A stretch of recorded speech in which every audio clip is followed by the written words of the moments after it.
Welcome to the Department of Collegiate and Technical Education. E-content is developed by Professor Basavaraj VK, Department of Mechanical Engineering, Government Engineering College, Raichur.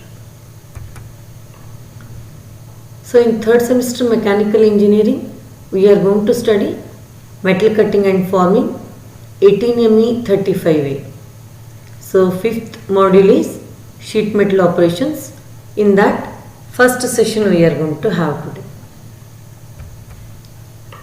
So after studying the first session, at the end of this session, students will be able to understand the various sheet metal operations, identifying the applications of sheet metal and knowledge of blanking and piercing process.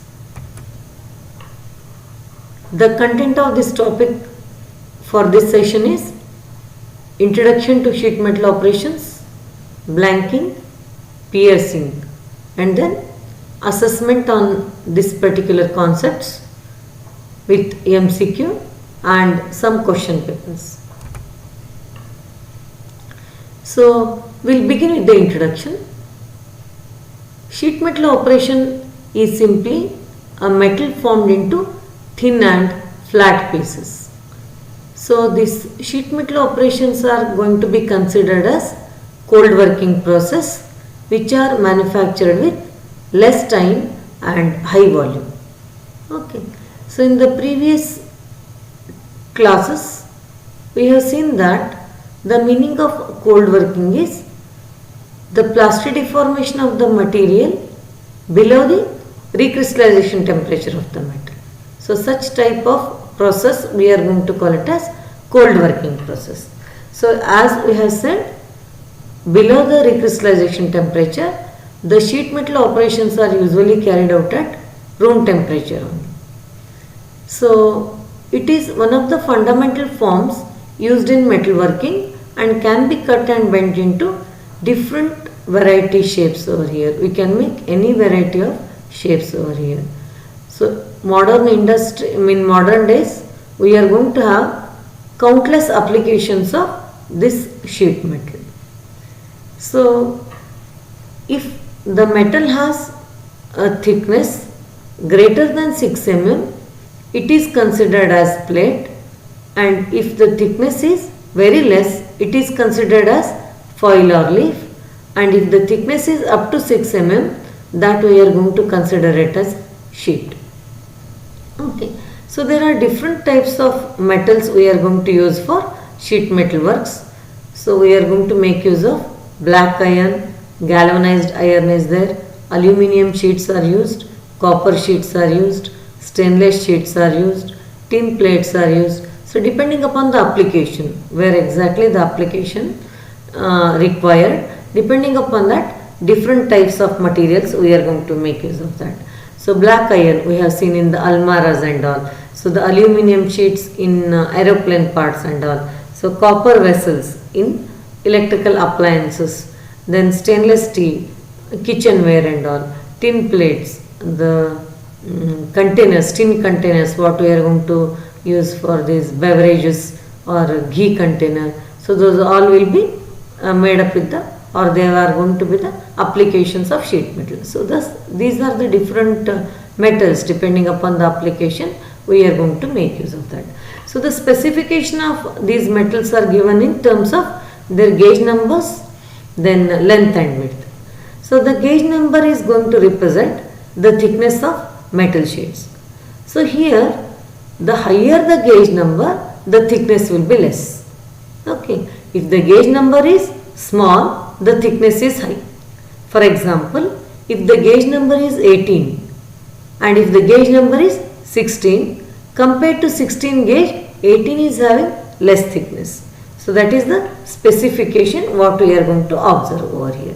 So we are going to have a number that we are going to call it as gauge number. Okay. So in metal forming process, we are going to define the term as it is the process in which the desired size and shape of the object are obtained through the plastic deformation of the material. So we have seen different types of operations. such as metal cutting operations will be there or forming operations will be there. So in case of metal cutting operations, what happens is cutting takes place, then the desired shape and size we are going to observe. Whereas in this metal forming process, what will happen is the plastic deformation of the material is going to give us the size and shape. So before this plastic deformation, we can understand the term elastic deformation also. So we have seen in the other classes. So the elastic deformation is the one where it is going to be called as a temporary deformation. As and when the load will be removed, it will come back to its original shape and size. Whereas in case of plastic deformation, what happens is once the material is going to deform, the permanent deformation is taking place. Usually the plastic deformation is permanent deformation which gives the size and shape of the object and cannot be coming back, or it is not going to come back to its original shape and size. So the stresses induced during the process are greater, means when the plastic deformation is taking place, the stresses are more here, but not with fracture. So it will be lesser than the fracture. Otherwise what happens is once the fracture is going to continue, the shearing comes into picture. So therefore shearing is not going to take place, whereas the deformation itself is responsible for giving the size and shape. So different types of loadings are going to be applied depending upon the applications again here. Either it can be a tensile, compressive, shear or bending. Okay. So in this sheet metal processing, we are going to understand the raw material for sheet metal manufacture process is usually the output of the rolling process. So after the rolling process, whatever the rolls we are going to get, that is the input for the sheet metal work. So these sheet metals are sold as flat rectangular sheets of standard size. So they are available in the standard size only. So requirement wise we are going to purchase them. So if the sheets are thin and very long, they may be in the form of rolls also. So like as per the convenient, they can be rolled and sold also. Therefore the first step in any sheet metal process is to cut the correct shape and size blank from larger sheet. So the sheets will be cut according to the requirements sheet.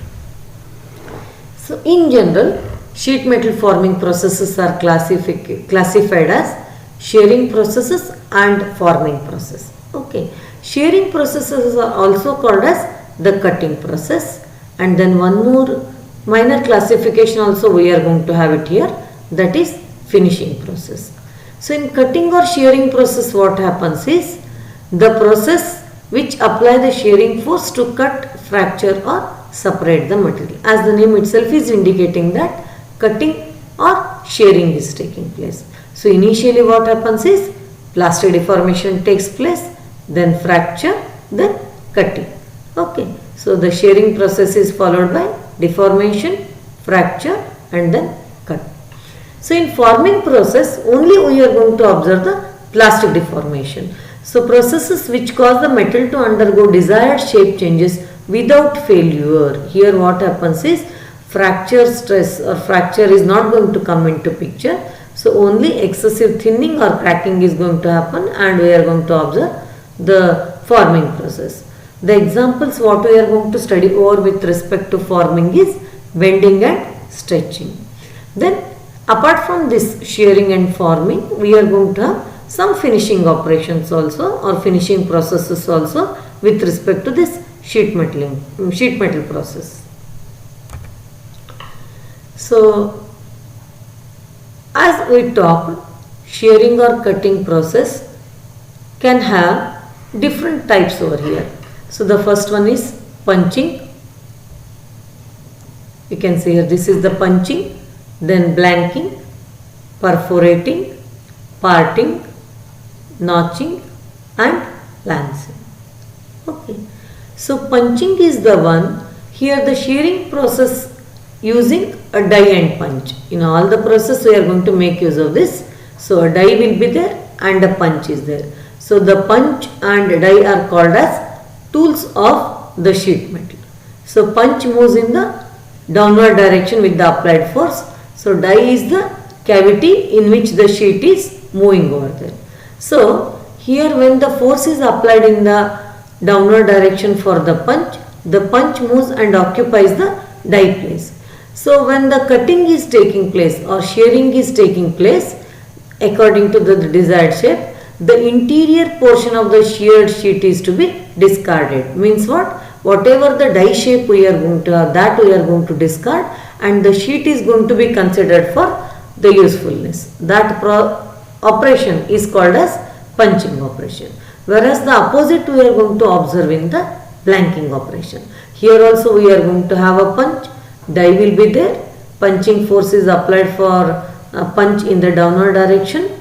So when the punch touches the sheet, so the sheet workpiece is going to occupy the die, and then when the fracture or shearing takes place, we are going to have a cut piece there. So that portion, whatever we are going to get it, that is called as a blank. And then the exterior portion of the shearing operation, whatever the sheet is there, workpiece is there, which you had kept earlier, only the cut part or the interior part we are going to get, and that sheet is going to be discarded. Okay, that is the basic difference between punching and blanking. In the next slides we can observe with the sketches also. So in perforating, what happens is punching is going to be carried out. This is also a punching operation only. A number of holes, instead of a single hole, we are going to have a series of holes. Most probably they will be very near to each other. That is called as a punching operation. So in parting, what happens is, so the sheet we are going to make into more than one piece, two or more pieces. So notching, we are going to remove the pieces from the edges depending upon the requirement of the shape of the notch, V notch, rectangular notch, or different shapes we are going to have. So to have the stress concentration factors, we are going to make the notches and we are going to cut into that. Then comes the lancing. So lancing is leaving a tab without removing any material. That we are going to see over here. See, all these operations, whatever is seen in the form of definition, we are going to get it over there. So in punching, you can see this is the sheet, this is the cut part. So this cut part is discarded. Okay, so the whole sheet excluding this interior part is used as a useful part. The opposite is going to be true over here. So this part which you have cut into this shape is used as a blank or useful part, and rest of the sheet, whatever from which we have obtained this blank, is considered as a waste part. Okay, so the difference between punching and blanking very easily and clearly we can see with the sketches. So this is the useful part and this is the useful part, whereas this is the discarded part and this is also a discarded part. The other definitions also we can see over here. So parting is cutting into two or more pieces. Perforating is making a series of holes. You can see very near to each other we are going to. Next, slitting is going to be observed over here. Then notching. Then lancing also we are going to get it out.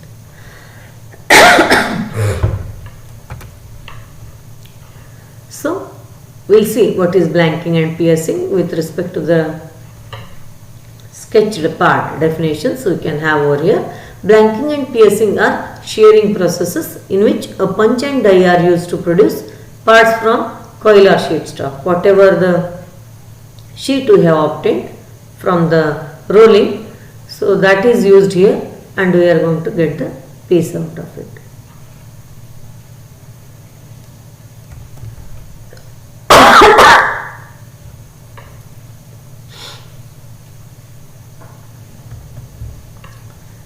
So the blanking produces outside features of the component while piercing produces internal holes or shapes.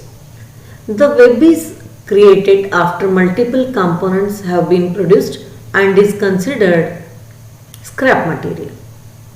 that is whichever inner or outer, depending upon that the scrap we are going to consider.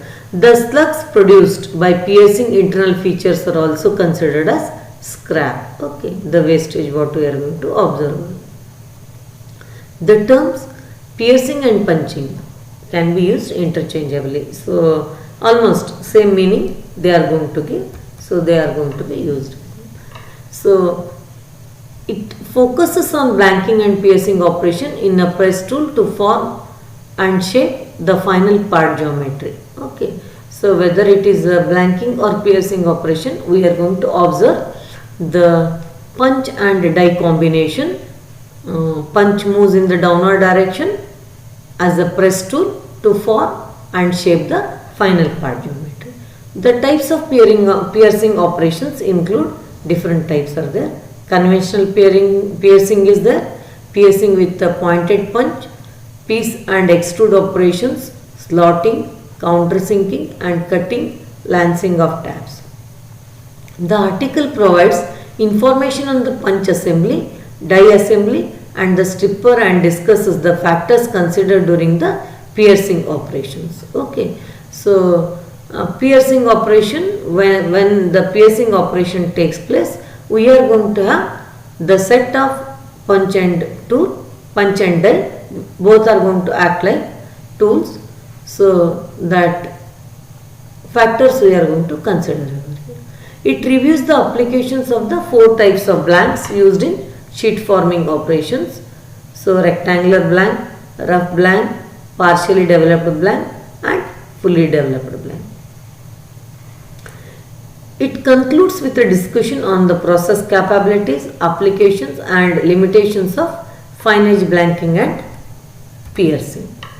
So once again we can see blanking, the shearing of close contours. You can see when the metal inside the contour is the desired part. As we have told, in blanking, this part we are going to consider it as a desired part.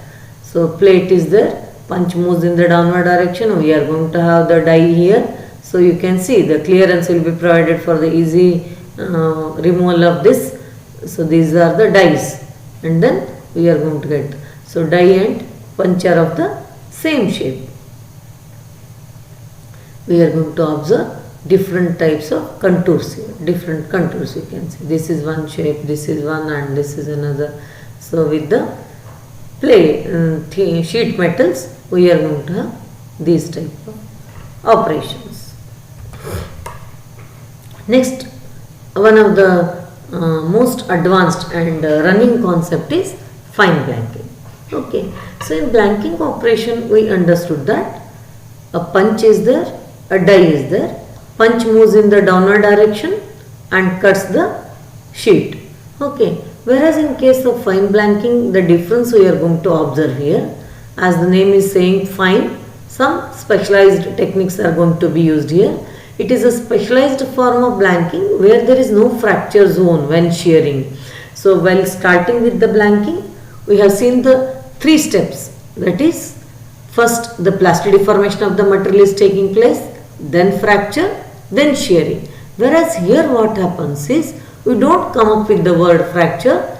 Soon after the plastic deformation, shearing is taking place. It is because why it is taking place is, this is achieved by compressing the whole part, means in either direction, and then an upper and lower punch extract the blank here. Okay, so in traditional or conventional method of blanking, we are going to have only one punch from the top side and bottom is open, whereas here in either direction we are going to have one upper punch will be there and one lower punch will be there. So both move in the opposite direction. Upper moves in the downward direction, lower moves in the upper direction, and that is going to cut the material here. So this allows the process to hold very tight tolerances and perhaps eliminate secondary operations, because finishing operations, most of the time secondary operations are going to be the finishing operations what we are going to have it over there.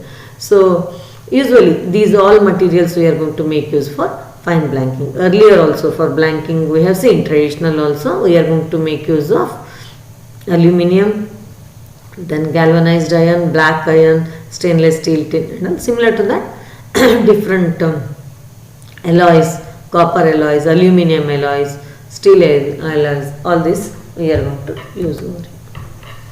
So fine blanking presses are similar to stamping presses, but they have a few critical additional parts. Okay, we'll see in the next sketch of that. A typical compound fine blanking press includes a hardened die punch, means a die punch top, it is male part we are going to call, the hardened blanking die, so that is a female part, and a guide plate to support of similar shape and size to the blanking die. The guide plate is the first applied to the material, impinging the material with a sharp protrusion or stinger around the perimeter of the die opening. Okay, next in the sketch that is going to be made clear. Next,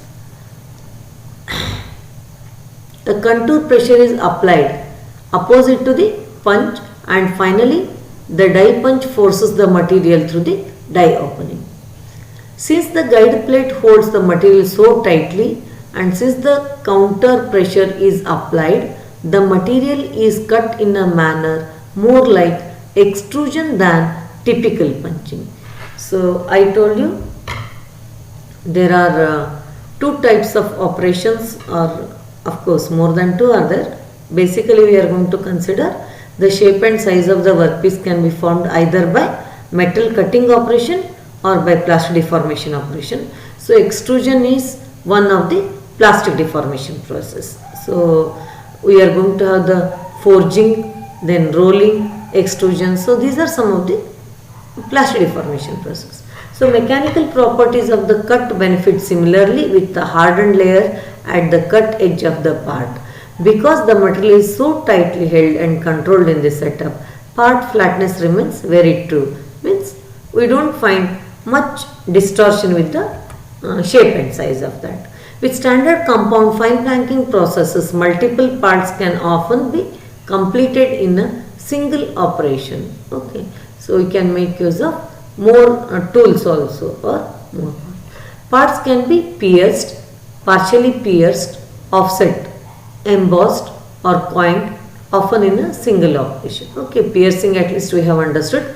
Partially means only to some extent they can be. Then offset also, depending upon the angle of offset. Then embossing and coining we are going to study in the next part of that. These are also the applications of that forming only, means without cutting what we are going to have. So embossing or coining is also going to take place. Some combinations may require progressive fine blanking operations in which multiple operations are performed at the same pressing station. As the name saying progressive, so progressive means what? More than one station will be there. It moves from one to next to next, like that the progress is taking place. That is, we can see through this simple sketch over here. This is our workpiece or sheet metal, whatever is going to be there. So this is the top punch and this is the bottom one, die plate, what we are going to. So this moves in either direction. So from the top also the pressure will be there, from the bottom also the pressure is there. You can see these are the two guide plates which are similar to the shape of this. They are going to apply, and punch and die are going to have the same shape. Okay, so this, but in usual traditional blanking process or traditional process, we are going to have some radius here for the punch, and the die clearance will be given for the die, and radius will be given for the punch also, for the easy removal and pressing and all. Okay, and to avoid the edge distortion also, whereas that is not much required over here. Okay, so this edges we are going to have. Then we can see the advantages of fine blanking. So as the punches move in the opposite direction and get the work, so excellent dimensional control, accuracy and repeatability through a production run. So excellent part flatness is retained because so same pressure is applied in either direction, force is going to make. So because of that, what happens is flatness is retained. Otherwise in traditional what happens is, so usually the plates, what I mean, sheets will be thinner in size. So if the pressure acts in one direction, Slight bending can be observed over there, but that is eliminated in the fine blanking process. Straight, superior, finished edges to other metal stamping processes also. That's what I told. So if the punch radius is not very clear, there is every possibility that the edges are going to be distorted, and that we are not going to observe with the fine blanking. Little need to machine details, no? Secondary operations are almost eliminated. Multiple features can be added simultaneously in one operation, more economical for large production runs than traditional operations when additional machining cost and time are stored. Okay, so these are again the applications what we are going to. One of the main advantage of fine blanking is that slots or holes can be placed very near to the edges of the part or near to each other. So disadvantages we are going to find: slightly slower than traditional punching operations,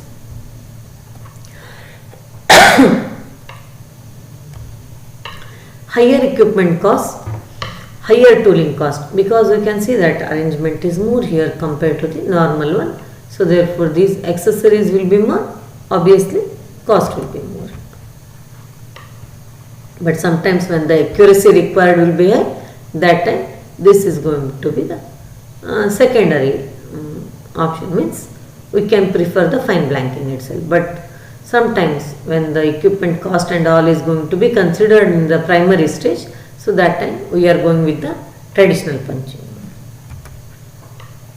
So we have gone through some of the parts of previously. If you are going to see, we have seen the introduction part, then what actually we mean by a sheet depending upon the thickness, how we are going to define coil or foil, and then the plate, and in between that how the sheet is going to be defined, how the sheet is going to be specified with gauge number. Then we have seen the difference between cutting and forming, or cutting and shearing. We are going to say it as the same: cutting, shearing, or forming operations. Okay, so in cutting we have observed that, cutting or shearing we have observed that, blanking, then we can see the punching operation, then slitting operation we have seen, lancing, parting, all that, notching. So then the difference between those, what we have seen, that is the difference between the blanking and punching operation. Which operation is called as a blanking operation and which operation is going to be the, or called as the punching operation. Okay, that difference we have seen. And then fine blanking, the improved stage of blanking is observed as fine blanking, whereas the pressure exerted is going to give the finished surfaces and the correct edges for that. So after studying this, a simple multiple choice questions we can attempt. You can see that blanking is an operation in which the desired part is the sheet left out after making a punch hole in it. So this itself is going to differentiate the blanking and punching. So in case of blanking we came to know that the cut part we need. So therefore sheet left out is waste here, but the opposite we are going to get. Therefore the statement is false over there. So in the second, die punch clearance is generally very critical for blanking as well as for punching operation. I told you that slight clearance will be given for punch as well as die. So this die punch clearance is very important and it is critical also. That is a true statement what we are going to observe. In blanking operation, the clearance is provided on the die for obtaining the blank from metal sheet. Okay, so that is a false statement. Fine blanking is a finishing operation in which shearing is done with very small clearance. Isn't it? We observed that clearance provided is very small because in either direction pressure is applied. Which of the following represents the approximate percentage of metal loss during the blanking operation? Almost it is going to be 30% of that. Okay, practically speaking 25 to 30 it will be. A power press machine is used in the blanking operation through which a punch is attached. That is very true. Forming dies are generally used in the blanking and piercing operation. So we cannot have the forming die here because forming is different operation, blanking and piercing are different operation. Blanking and piercing are cutting or shearing operations, whereas the forming is the plastideformation operation. So therefore they have different dies. So this is a false statement. Progressive die is a die which can perform two or more operations in a single stroke. That is, progressive means, as we have seen, so more than one operation can be performed. Next, some questions. Define sheet metal working. Name and explain sheet metal working operations. So we have defined with respect to the thickness, then gauge, then sheet metal working also. Explain blanking and piercing process with the neat sketch. So you are going to have the punch and tool arrangement here, punch and die arrangement, and then the fallen piece of blank, and then the sheet retained is piercing, that you are going to show. Then some of the advantages of fine blanking process we are going to. So to this the textbook used is manufacturing process by Rao, P.N. Rao, and this net is used. Okay, thank you.